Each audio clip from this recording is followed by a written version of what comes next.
So what we'll cover today is how the board should view or define corporate responsibility and sustainability. We'll talk about a couple of issues or reasons why CR&S should be on the board's radar.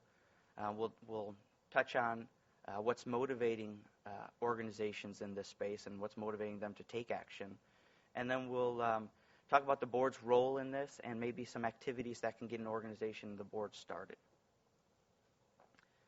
So, as Stan mentioned, a lot of folks use different nomenclature for this: CR&S, greening, enterprise sustainability.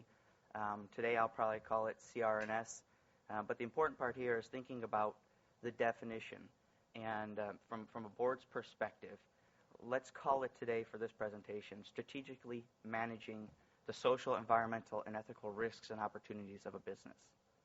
So if you step back and you ask yourself, okay, environmental, social, ethical, some of those the board and management may already be considering, but in a lot of cases that really expands their definition of what's in their typical roles and responsibilities. Next logical question after that would be, well, who's doing this and to what extent? So we have a maturity model here. We have stage 1 through stage 4. And if we look at stage 1, here in the U.S., if we consider all organizations, not just Fortune 100 companies, we're finding that most organizations are in this first stage. They're followers.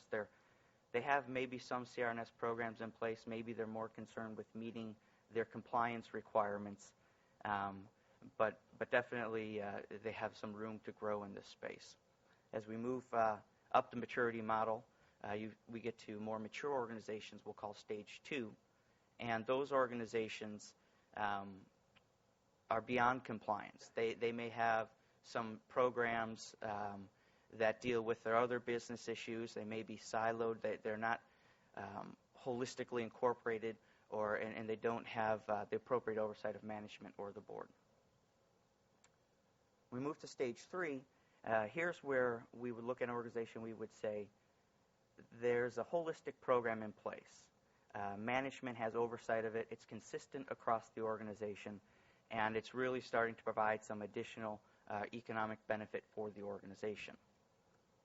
And then when we leap to stage 4, we'll call these the innovators. And this is where Stan mentioned your CR&S program is aligned with your business objectives and your purpose. So every decision you make, your organization makes, you're thinking about the social, the environmental, the ethical aspects, and the risks and opportunities of that decision. And what I'll refer to today throughout the presentation sometimes is, I'll call it a green lens or a sustainability lens. And what we're saying is, before management or the board make a decision or weigh in on a potential business opportunity, they consider, they look at it through a green lens.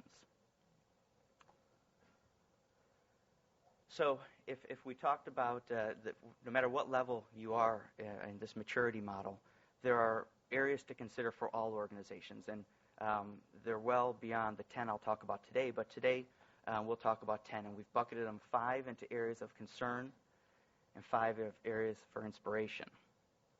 And our areas of concern are declining natural resources, imminent carbon levies, discerning talent, aggressive competitors, and watchful entities. And our areas for inspiration are improving public image, mitigating risk, reducing cost, boosting strategy, and making a difference. And I think a lot of these themes are consistent with what Stan spoke about. And in case you're wondering, that tiger icon is the most fearful or concerning Microsoft clip art. So let's move on to declining natural resources. It's no secret with the world's population and demands put on, whether it be oil, water, coal, other minerals, there's definitely stress, and we saw that last summer with the skyrocketing price of oil.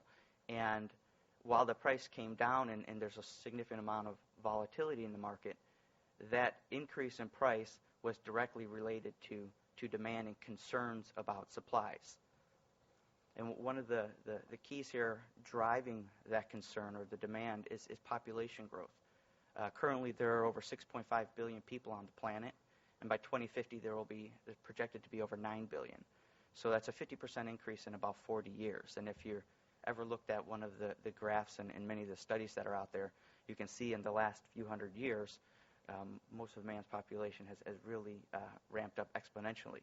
So we think about not only more people coming on board, so to speak, but we think in order to sustain them at the quality of life we're at, it's going to put more demands on natural resources. And a significant, if not all, organizations have some sort of tie-in to raw materials and natural resources. But then again, another important area to consider here is if you factor in emerging economies, and those economies where the people are looking to move up the social ladder.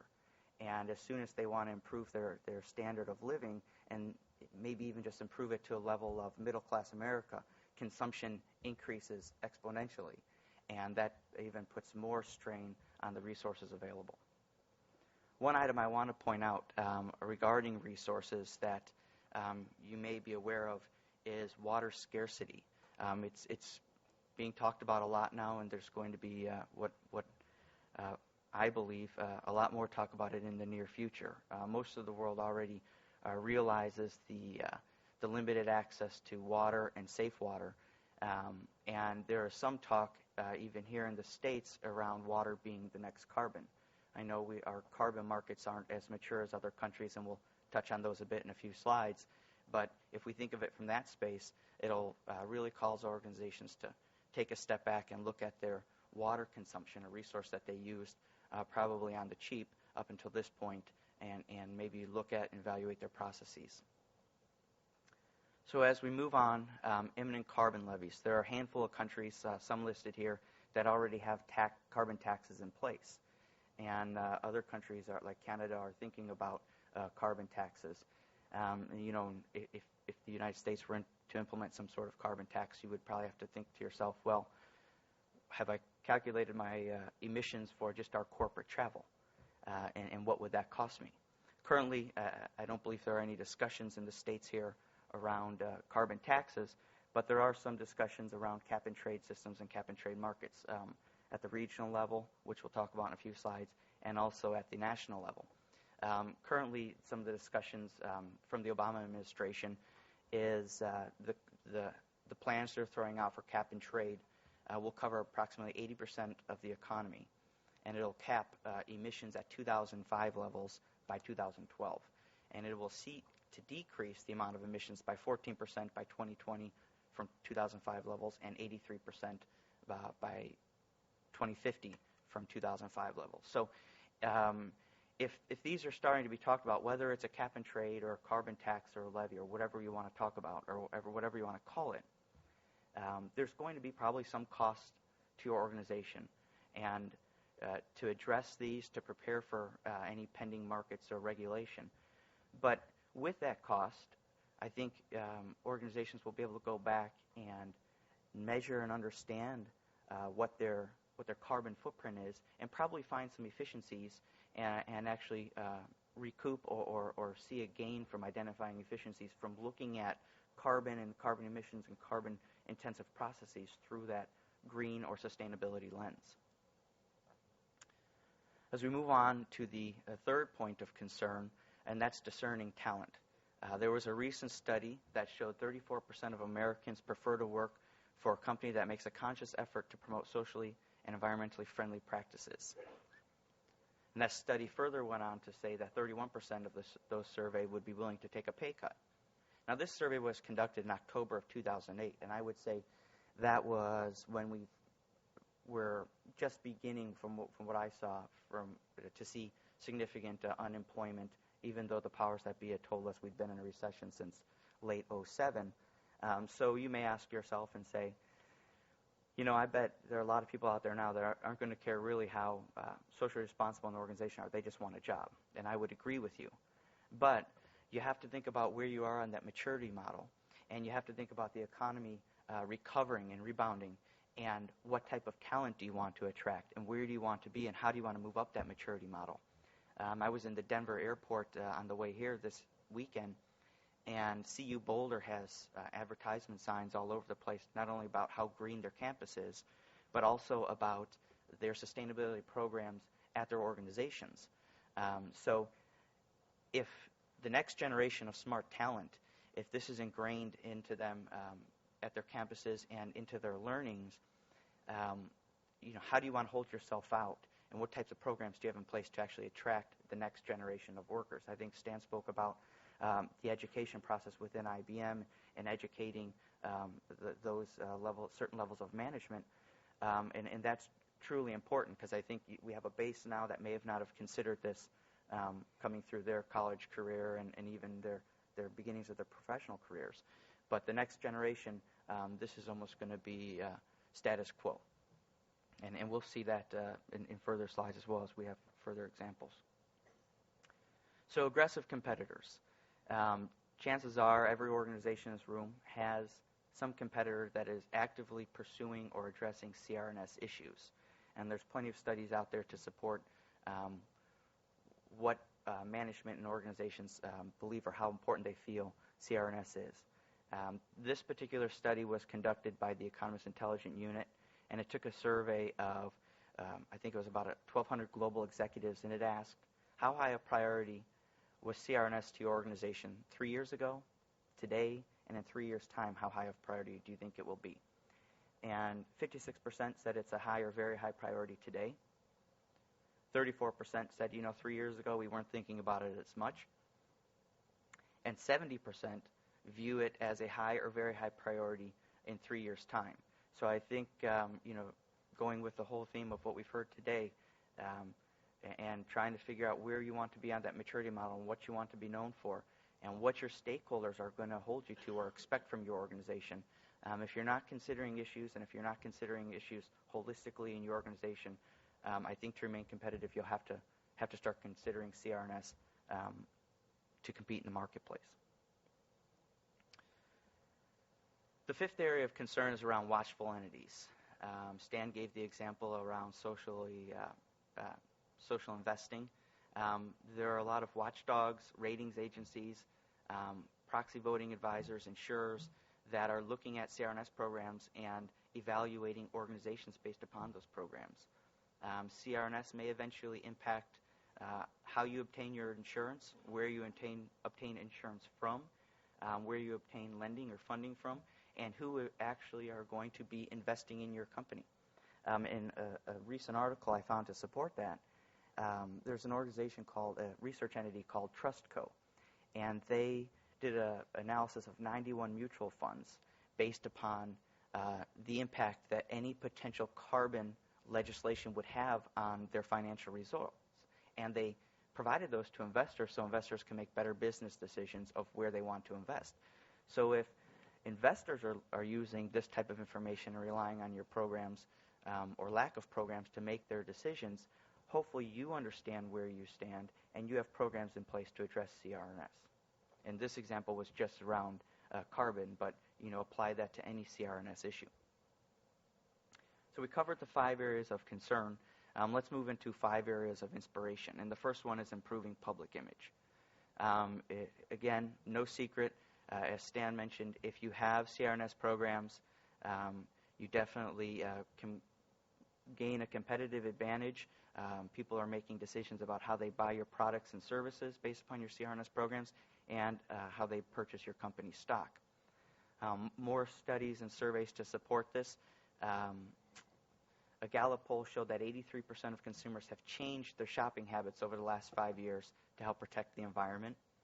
And just last weekend, I read an article from the AP that showed that 60% of renters are looking for some sort of green amenity when they're looking for apartments or rental units, and 25% of renters will be willing to pay more for those units. So, we talk about consumers and making decisions, but I thought that the renter piece was pretty impressive as well, that people are actually looking to incorporate this into their daily lives, and they're looking to make an impact. Again, we could argue at the state of the economy, how important really is this? Would these numbers dip a bit? Maybe, but let's plan for the future and look ahead, and let's see, think about where we want to be on the maturity model as the economy makes its recovery. An important point here to think about is the practice of greenwashing. It's kind of a buzzword, and I'm not sure if most of you are familiar, but essentially it's when an organization holds itself out to have certain programs or certain benefits from those CRNS programs that aren't true. And if you're doing that chances are you may have a greater negative impact to your organization than not even having a program in place at all. Consumers, the public, very sophisticated, a lot of websites out there, a lot of ways to rapidly communicate. We heard some Twitter, Facebook, so bad news spreads fast. And then this last point, it just reinforces kind of what Stan said as well. This study showed that 1 out of every 9 dollars invested goes to a socially responsible investment funds. So people are making their conscious decision to base their opinions based upon CRNS programs at your organization. Moving on to the second area is mitigating risk. A strong CRNS program can definitely help you mitigate risk, as we've heard. It'll help you improve your performance, and it can help you improve your compliance procedures as well. And here I think what's important to think about are those organizations that are in stage 3 or stage 4 of the maturity model. If they're looking at their business and their business process and their business decisions through that green or sustainable lens, then chances are they're finding new ways to mitigate existing risks, or they're identifying new risks that they haven't in the past that they should, and that they should incorporate into their risk universe of areas that management and the board should be addressing and considering and looking to mitigate at all times. Some of the risks you may have heard of recently in newspaper articles or on the news are around child labor, consumer product safety, food purity, and environmental protection. We can all think back and probably come up with a couple examples, but we've heard about everything from children's toys recalled to issues with peanuts quite recently. This study, this article that I found, ties into consumers making their purchasing decisions based upon sustainable goods. But what I also found it to be a bit interesting is the fact that retailers scored better when they had practices around responsible marketing, fair prices, and the sale of healthy products. Again, reiterates the fact that people are looking for organizations that are moving down that maturity model, that are implementing programs and considering CRNS issues. The next area is reducing costs to your organization. In order to reduce costs to your organization and understand where to reduce those costs, you have to understand where you are. You need to know where your organization stands and have a plan to move forward and where you want to be. So to understand where you are, there are a host of activities you can undertake, from surveys to audits to process analyses. A particular example from the U.S. Green Building Council shows that a new green building can reduce energy use from 30 to 70%, can reduce water use from 35 to 50%, and can cut your waste costs from 50 to 90%. Maybe you're not building new corporate headquarters, maybe you're not retrofitting headquarters, but if we look at it, everything from maybe analyzing your supply chain, understand the carbon footprint of your supply chain, analyze it, see if you can find some efficiencies, reduce costs to your organization. If you're an IT intensive organization, maybe you look at your IT structure and your IT architecture. You look at how hot your servers are running, what types of servers you're using, how much energy it takes to run them, how much energy it takes to cool the rooms your servers are in. And then at the other end of the spectrum, you can implement programs in your organization that are at the employee level. Across the board, you can say, well, let's implement programs that empower our employees to recycle, to reduce their waste, to conserve electricity by shutting off lights when they're not there, to open and close the blinds to not only control temperature, but to not use as much electricity. You can shut the lights off, open the blinds, maybe to tick the thermostat up in the summer and down in the winter. All of those simple examples will provide a benefit and savings, but more importantly, they also empower your employee base, and they bring your employees on board with how you want to hold yourself out to others, to external stakeholders, because your employees are often the face or are the face of your organization externally. And if they're on board with these small programs and they're empowered and they're participating in them, then if you've got broader programs that are aligned with your business strategy, you'll have full support and it'll be holistic throughout your organization. So we move on to the fourth area of inspiration around boosting strategy. And let's think about this just in a different way from the maturity model. This shows value to your business over time from being at a different level on the maturity model. I won't spend too much time here, but if we look at this first blue area, I would say these are probably organizations that are stage 2 or stage 3 on the maturity level. And in the green area, we'll say these are stage 4, highly advanced, always looking for ways to decrease their inputs, decrease their impact on the environment. Every decision that's made, it considers that green or sustainable lens. The board's involved, management's involved. And then this last area, kind of purple or dark blue, we'll say as a stage 1, or maybe if there was a stage 0. Actually a negative impact to the value of your business of either not having sustainable programs in place because of all the reasons we already examined today. You're not attracting top talent. You're not finding ways to reduce cost. You're not attracting those consumers or investors. And quite frankly, even here, if you're not in compliance with some regulatory requirements, you may be exposed to fines and penalties. So the final area here is making a difference. It's setting that long-term plan and saying, what do I want of my corporate responsibility and sustainability program? What do I want my organization to be known for? And how does that align with my business objectives for the long term? So it's probably taking a look and say, when I get to stage 3 or 4, let's consider that now so that I can make that roadmap more clear. And I usually give an example here around Starbucks and their fair trade practices, but we could probably quickly move through the slide and just say the examples that Stan gave around IBM's global grid and the voice recognition and how that's core to IBM's business, but it's also helping others, and it's a benefit both ways. So we've covered a bit about the definition and how the board should view CRNS. We talked extensively about the maturity model and considering where you sit or you fit on the maturity model. And we covered just 10 of the many areas that the board should be thinking about to put CRNS on the radar screen.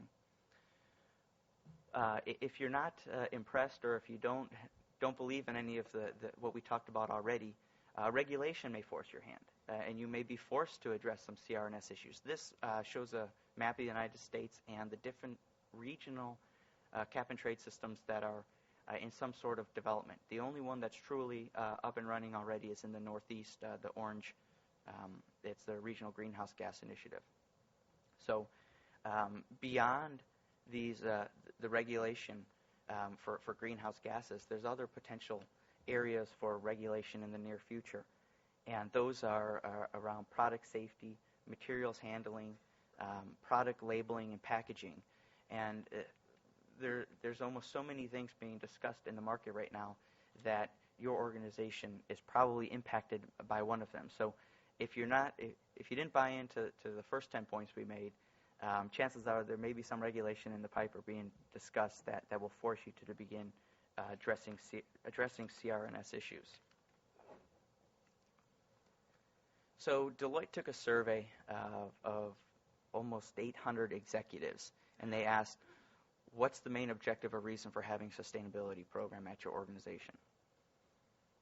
And 52% of those surveyed said it was to enhance brand reputation or it's the right thing to do.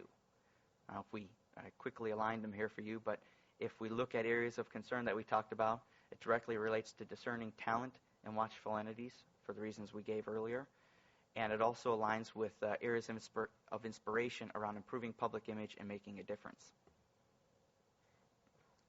20% of those surveyed said it was to comply with regulatory and legal requirements, which ties closely into our areas of concern around imminent carbon levies and areas of inspiration around mitigating risk. And then almost 20% also said it was to increase revenue. Again, area of concern is around aggressive competitors and staying ahead of the market, and area of inspiration is around reducing cost and boosting strategy. So next step is to say, well, what can the board be doing and what can the organization be doing and how does this fit in? I think the board's in a unique position. If they start thinking about where the organization fits in this maturity model, what the organization wants to be known for, if they identify new risks that they need to be managing and monitoring, the board's in a position to step back and provide the oversight and guidance and advice to management as they make their decisions and as they try to address CRNS in the business and incorporate CRNS into their business objectives. Especially, this time in the market where management may have their heads down, they may be going from one fire to the other to try to keep things moving. The board has the luxury of being a bit removed from the day-to-day activities and can keep CRNS on the agenda and can keep management aware of CRNS issues and risks and everything we talked about so that you don't lose track of your CRNS program and you make sure you're continuing down that path to where you want to be on the maturity model. You make sure you're meeting the expectations of your employees, your vendors, your suppliers, as well as your external stakeholders, consumers, new talent, investors.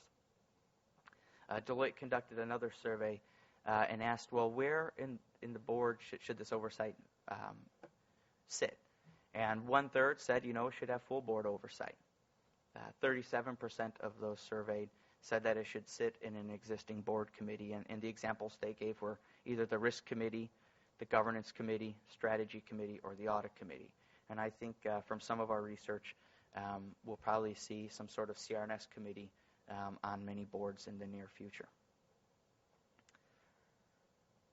So if we talked about, kind of what the board's role is in this place and where the oversight should sit, what's an activity to get started? And we always suggest, well, maybe start with a stakeholder survey.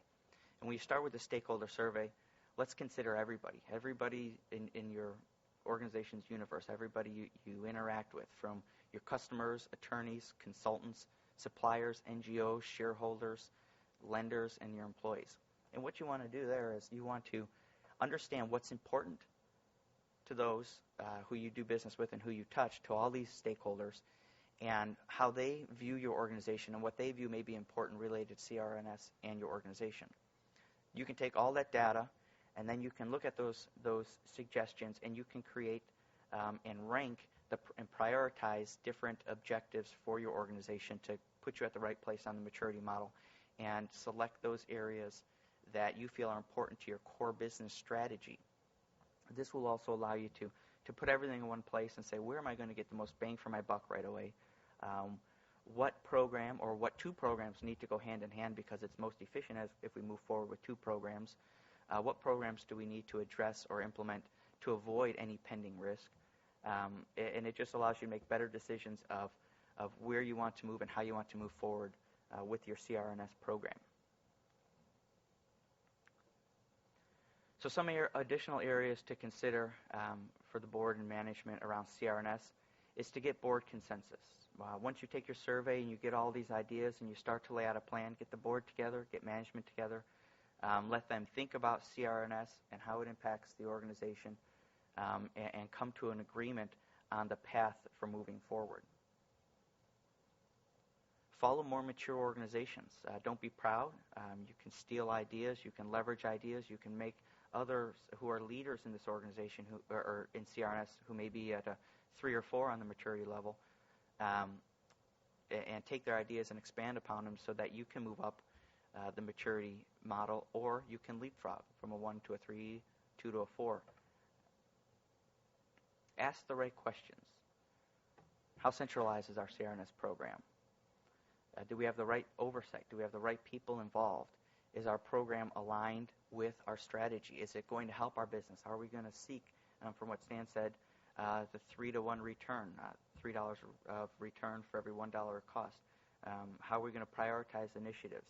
What's our roadmap going to look like as we move forward, and what's our timing for that?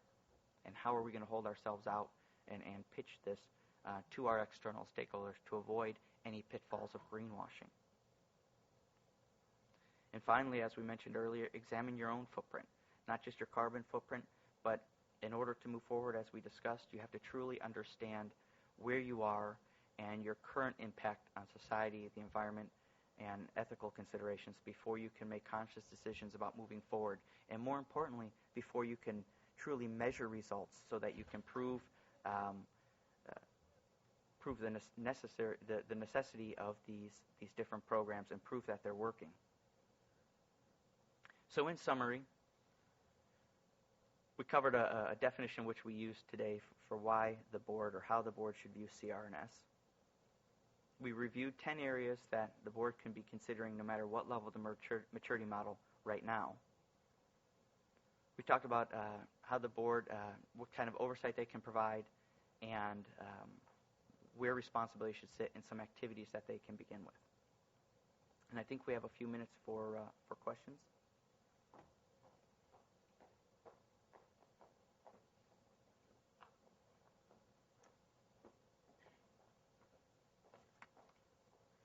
Let's see. Is it possible, likely, we will see recognized green metric from maturing companies? And then second part is carbon footprinting adequate? I think. And what's better?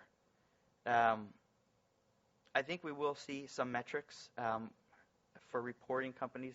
Stan mentioned the GRI and the G3 framework.